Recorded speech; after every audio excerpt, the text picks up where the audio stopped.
So the trail up to the Parthenon in Athens, Greece, is not as grand as you might think it would be. To be honest, it's a dirty, dusty trail. And when you're walking up it, you kind of pass knots of people, some going up, some coming down. There are a lot of stray dogs, which, by the way, you don't want to stop and pet. Just take my word for it. So when you get there, though, the view is absolutely amazing. It's amazing. You're standing face to face with this wonderful architecture from centuries ago that's still standing today. Show me that in Pittsburgh, right? And it's there, and it's beautiful. It's this temple to Athena. That's why Athens is named Athens, and it's amazing. But then when you turn around and you look out over the city of Athens, the view is spectacular.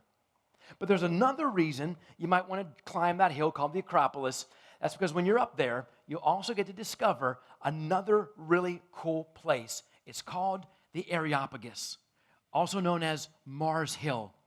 And that's the place where almost 2,000 years ago, a guy named Paul delivered one of the most courageous and I think fun and exciting witnesses as he took a stand for Jesus strongly on that rock. And this morning, we're going to take you there. But first, we're going to do something a little bit different.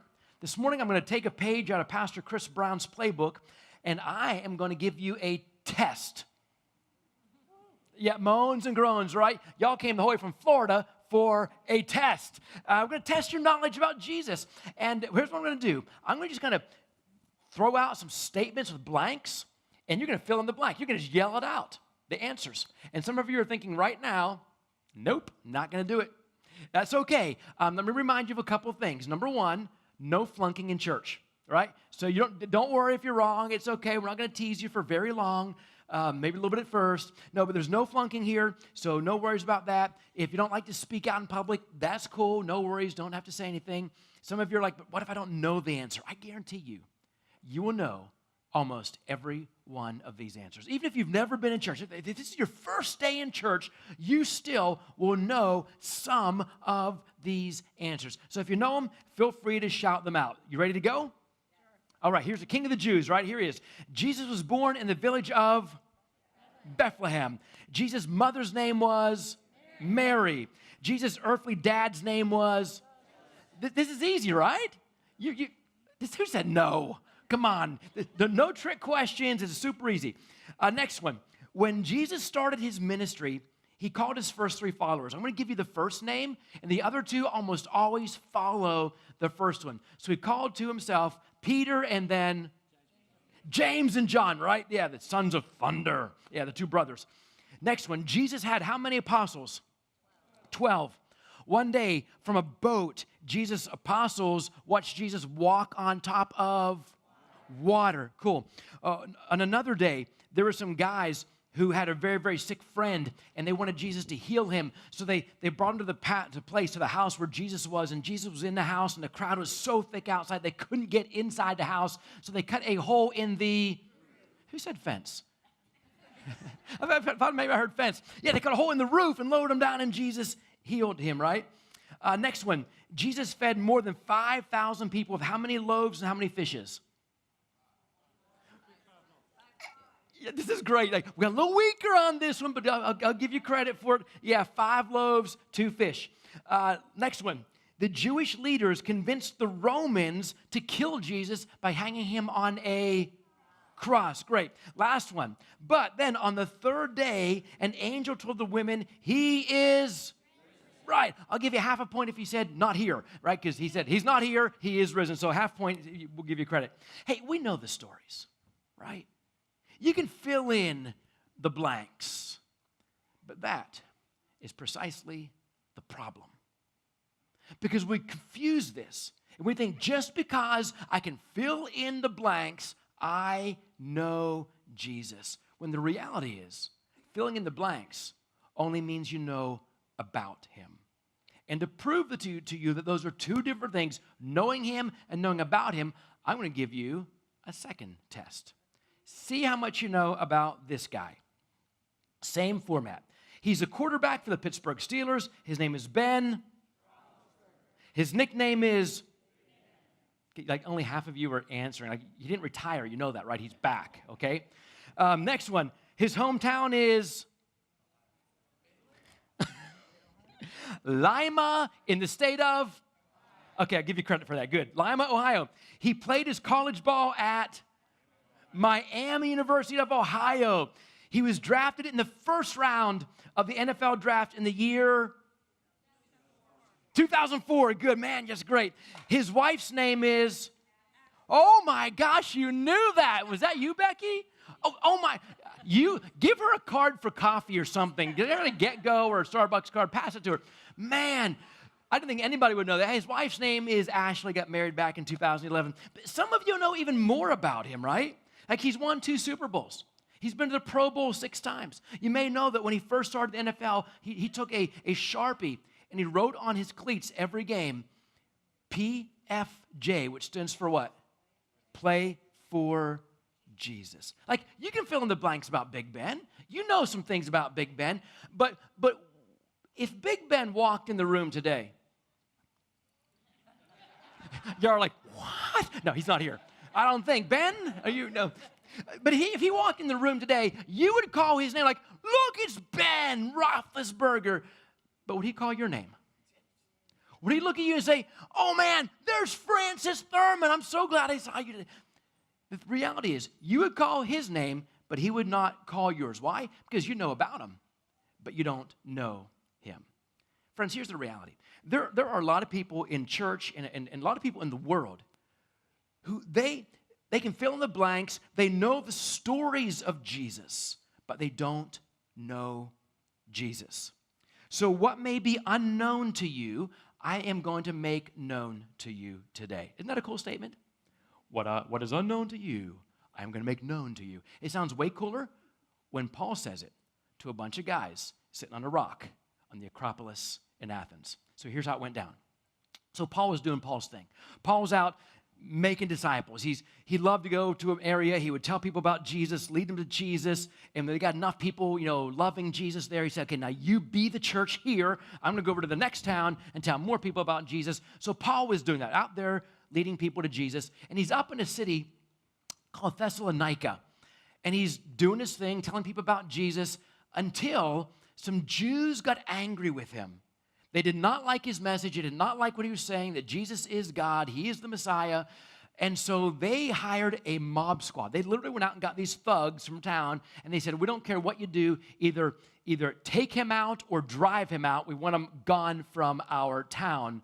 But before they got to him, some of the believers actually got wind of their plan, and so they got him out of Thessalonica down to a town south of there called Berea at nighttime, a cover of darkness. So Paul kind of escapes that. He goes down to Berea, and Paul starts doing what he does all over again, this time in Berea, telling people about Jesus. And word filtered up to Thessalonica, hey, that guy Paul, now he's down here in Berea doing the same thing. We'll send our mob squad down. So they go down to get him down in Berea, but again, the message got intercepted, and so they assigned like a body patrol for Paul, 4 or 5 believers, these guys who escorted him now out of Berea way down south into Athens. And so they take him down to Athens. They get in Athens, and Paul's like, I think I'm safe down here. You guys go back to Berea, where we just left, and you tell my traveling companions, you tell Silas and Timothy to get down here to Athens just as soon as they can. So they go back to do that, and Paul's left alone wandering through Athens. And here's what happened. If you've got your phone or your tablet, whatever, just tap your app, Acts chapter 17. Acts chapter 17, verses 16 through 34. I'm not going to read every single verse. You can go home and read it later, but this is the section we're going to study this morning. Acts 17, verses 16 through 34. Here is what Luke wrote for us. Verse 16. While Paul was waiting for them in Athens, he was greatly distressed to see that the city was full of idols. So here's Paul wandering around Athens. And understand this. By this time, when Paul was there, Athens was 400 to 500 years past its prime. It was not in its finest day. It's no longer a political power. It is under Roman rule, but it still is a magnificent city. Like Athens would still boast theaters and temples and universities and gods. I mean, like lots and lots of little g gods. In fact, one historian writes this for us. He said, in Athens alone, people worship 30,000 different gods. Another historian writes this for us. It's easier to find a god in Athens than it is to find a man in Athens. All these little g false gods, and Paul's walking around seeing this lifestyle of the Athenians, and they could have been statues, they could have been tapestries woven, they could have been artistic, paintings, they could have been idols made out of wood or stone or metal. And Paul, it says, is greatly distressed because these aren't works of art to the Athenians. These are gods to the Athenians. They're bowing down and they're worshiping them. And when it says Paul is greatly distressed, his heart is broken for them. He's not angry at them. He's angry at the enemy, Satan, for distracting these people from the one true God with all these false little g gods, like 30,000 of them. But I just love this about Paul. He's tired of seeing lives wasted like this. And so he knew that they could have had so much more potential. I mean, this is Athens. This is the city of Socrates and Plato and Aristotle and Sophocles and Euripides and all these great thinkers who shaped the thought of mankind for centuries. He knew that they had so much knowledge that if they could understand God as God and not these other little g gods, that they would be a force in the world for Jesus. But he also knew something else. He knew, as he walked around and looked at all the people in Athens, that every single one of them was created in the image of the one true God. And they were missing it. So his heart is just grieved. He decided to do something for them, and this is what he did. Next verse 17. So Paul reasoned in the synagogue with the Jews and the God-fearing Greeks, as well as in the marketplace day by day with those who happened to be there. So the first place Paul goes is to the synagogue, to the Jews, and that's either really, really brave or really, really stupid because these are his people, right? Maybe it's a good thing. Maybe he's going to his own people who he can converse with because before Paul was a follower of Jesus, he was a rising star. He was a Jew of the Jews. And so he can go to his own people, but his own people are the same ones trying to take him out from every city he's been in so far. So he goes where he reasons with them, but he also goes to the marketplace. This is where people are going shopping, they're going to work, they're going to school, they're meeting at Zeus Bucks for coffee, they're just doing, life on a daily basis. And he says, just starts talking with anyone he can find about Jesus being the one true God. And while he's doing that, he catches the attention of some very important people. So here's what happened. Verse 18. A group of Epicurean and Stoic philosophers began to dispute with him. So here's who these people are. The Epicureans, they are atheists. With 30,000 gods around them, they don't believe in any God. They don't believe in any life after death. If you could just tag them with a motto, it would be, if you enjoy it, do it, right? Just do whatever makes you happy. Now, we have Epicureans today, don't we? We don't call them that. They're called what? Teenagers, right? Good. For all of you teenagers, I'm so sorry I just offended you. Come talk to me this week. But we have adults, older adults who never grew out of that phase of being a teenager, and we just live that way. We're selfish. And so really we have a lot of Epicureans. We just don't call them by that goofy name. But then the other philosophers are these Stoics, the Stoic philosophers, and they are what their name implies. They were Stoic, right? And they were the exact opposite of Epicureans. They believed in every god you could imagine and bring on some more. They believed in life after death. If you could tag them with a motto, it would be, doesn't matter what the gods do to you, if it's great or if it's terrible, just grin and bear it. Like, don't even show any emotion, just go through it, period. At all times, remain stoic. So these two groups of philosophers, they hear Paul, they hear about Paul, and they're concerned about it. So some of them asked, right back into the same verse, some of them asked, what is this babbler trying to say? Others remarked, he seems to be advocating foreign gods. They said this because Paul was preaching the good news about Jesus and the resurrection. So Paul just couldn't help himself. He just starts talking to all these people about following Jesus and leading others to him, and his teaching on Jesus gets their attention. Verse 19. So then they took him, and they brought Paul to a meeting of the Areopagus. Again, that's that big rock you can climb up on and sit there. That's where these leaders of the city, the philosophers, would sit. They were gatekeepers to Athens. But it also became known not as only the place, but that group of men themselves were called the Areopagus. So Paul is on the Areopagus, or before the Areopagus, talking to these gatekeepers of Athens, where they said to him, "May we know what this new teaching is that you are presenting? You are bringing some strange ideas to our ears, and we want to know what they mean." And then Luke gives us this really, really keen insight. In parentheses, Luke says, "All the Athenians and the foreigners who lived there spent their time doing nothing but talking about and listening to the latest ideas." They just want to know what's the newest thing out there, what's the newest vibe coming down the pike. Can you imagine these guys on social media today? Can you imagine these guys on like every news feed they could get on their phones at the beginning? Can you imagine these guys on TikTok? They would never stop scrolling, swiping on what was next and what was new. And that's who Paul is addressing. And as he does so, they're anxious to hear it. Here's what he said to them. Paul then stood up in the meeting of the Areopagus, and he said, "Men of Athens, I see that in every way you are very religious. For as I walked around and looked carefully at your objects of worship, I even found an altar with this inscription, 'To an unknown God.'" So Athens boasts 30,000 gods, and they still need more. Think about that for a second. They have 30,000 different gods in their lives. They can pick and choose, and yet for some reason, they're always searching for at least one more. In fact, there were more than just one of those signs. Do you know how those unknown God signs got posted? If I understand it correctly, this is what happened. Years earlier, there was a plague that went through Athens and killed a lot of people. And in order to get rid of the plague, the Athenians said, "We're going to take this huge flock of sheep. We're going to just flood them through the city, just push them out, let them roam through the city, and then we're going to give them a head start. Then we're going to find them, and wherever we find them, we're going to slaughter them.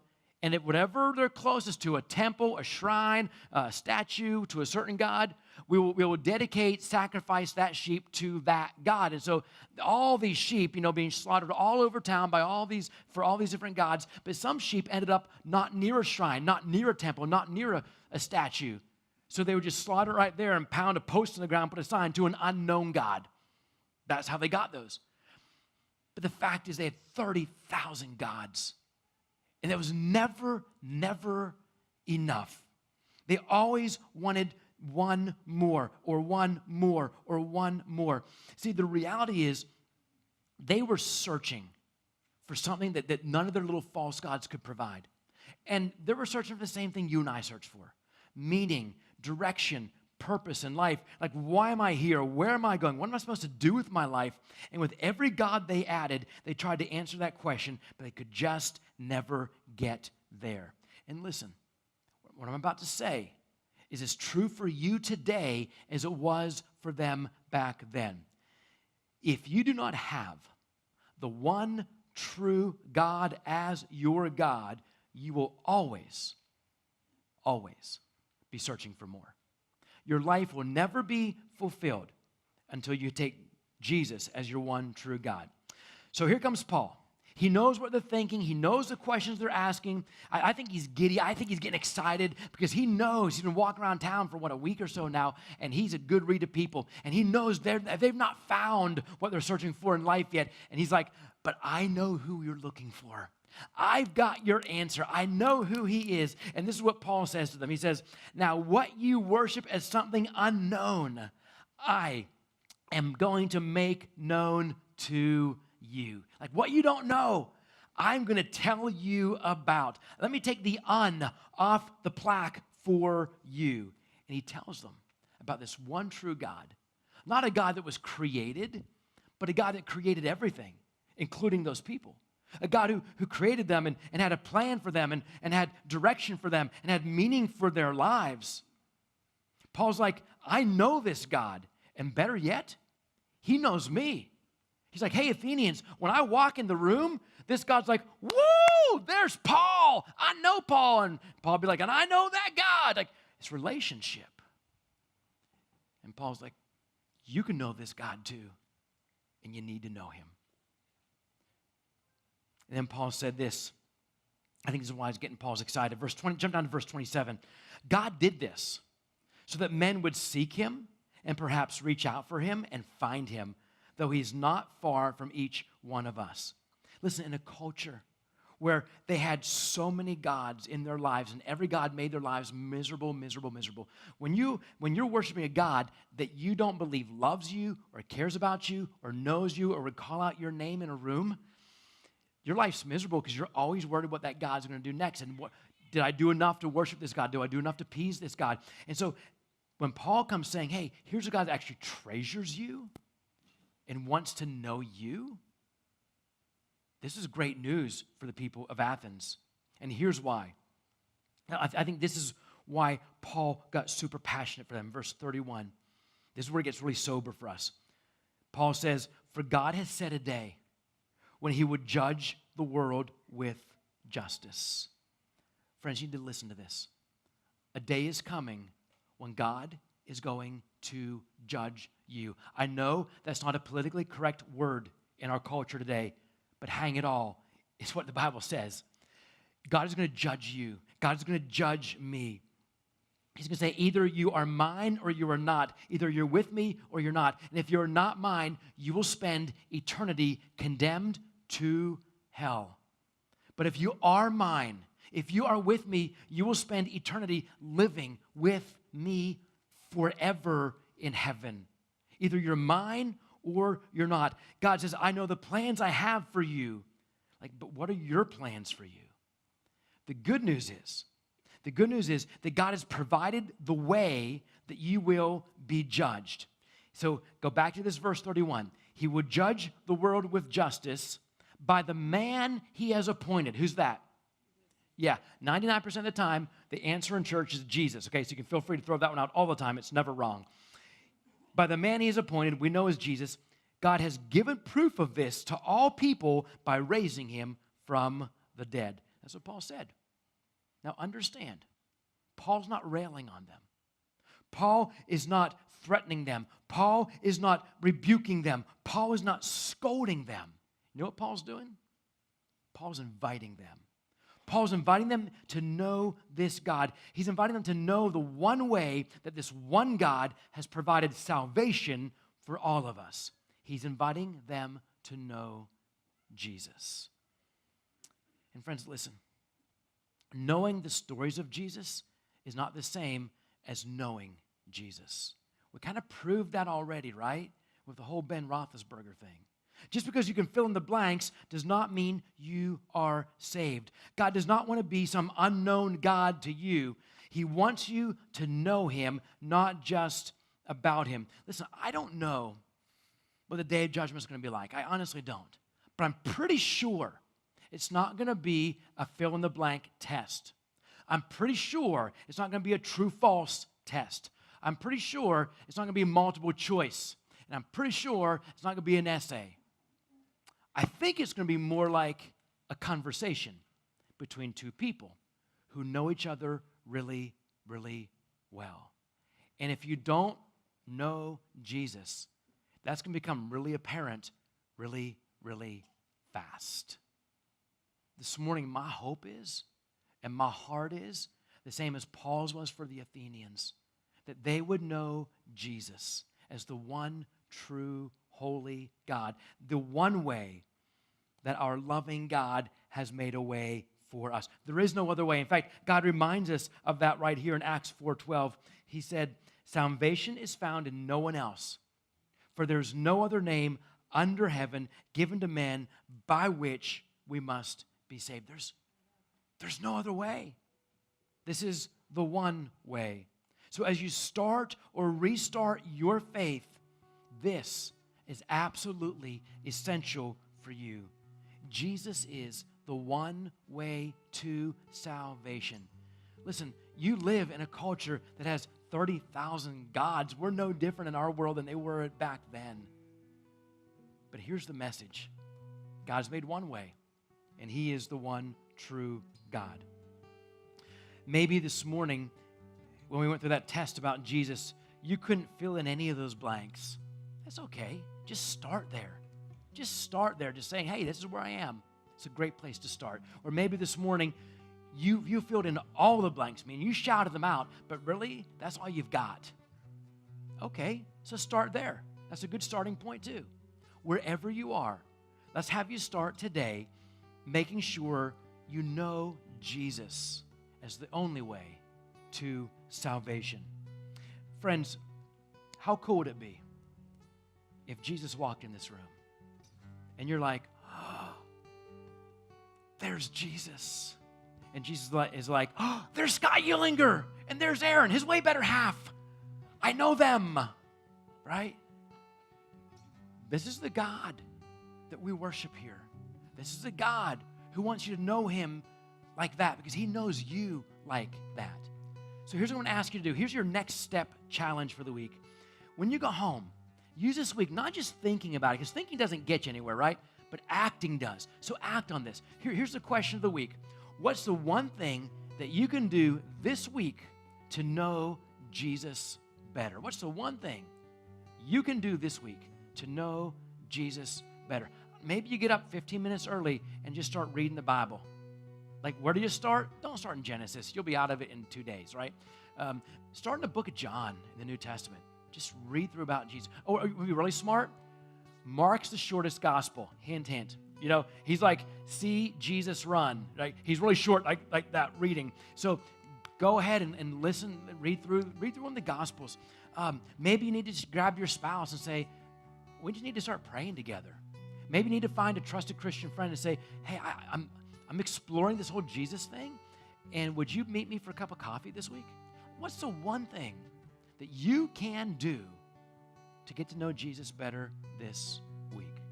Let me tell you one thing that Jesus did to allow you to get to know him better, to prove to you that he wants you to know him, to prove to you that he knows you.